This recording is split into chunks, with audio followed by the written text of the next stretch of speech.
ఈ దేశంలో ఎన్నో వ్యవస్థలు, చాలా మంది ఏమనుకుంటారంటే ఒక రిజర్వేషన్ సిస్టము దళితులకు కానీ, ట్రైబల్స్ కానీ, షెడ్యూల్డ్ కాస్ట్ కానీ, షెడ్యూల్డ్ ట్రైబ్స్ కానీ ఇచ్చినవారు అంబేద్కర్ అనుకుంటారు. కానీ మహిళలకు ఓటు హక్కు కానీ, ఆస్తిలో సమాన వాటా రావాలనే ఆలోచన కానీ, బహుభార్యత్వాన్ని రద్దు చేయడం కానీ, పునర్వివాహం కానీ, అంటే వితంతువులకి, అదేవిధంగా విడాకులు కానీ, ఇవన్నింటి విషయంలో ఆనాడే జెండర్ ఈక్వాలిటీ కోసం కొట్లాడిన వాడు అంబేద్కర్. అయితే దాని గురించి పోయే ఉంది. నేననేది ఏంటంటే, ఎందుకు అంబేద్కర్ గారిని ఈ దేశంలో ఒక మహాత్మా గాంధీతో ధీటుగా లేదా మరొక ప్రముఖ నాయకుడితో ధీటుగా పెట్టలేదు అంటే డెఫినెట్గా దానిలో అనుమానం ఏం లేదు.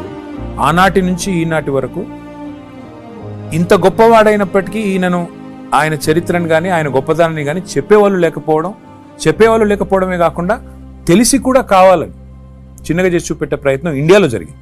బయట మాత్రం మీరు అన్నట్టుగా మీరు ప్రపంచంలో ఎక్కడ పోయినా, నేను లండన్ పోయినాను.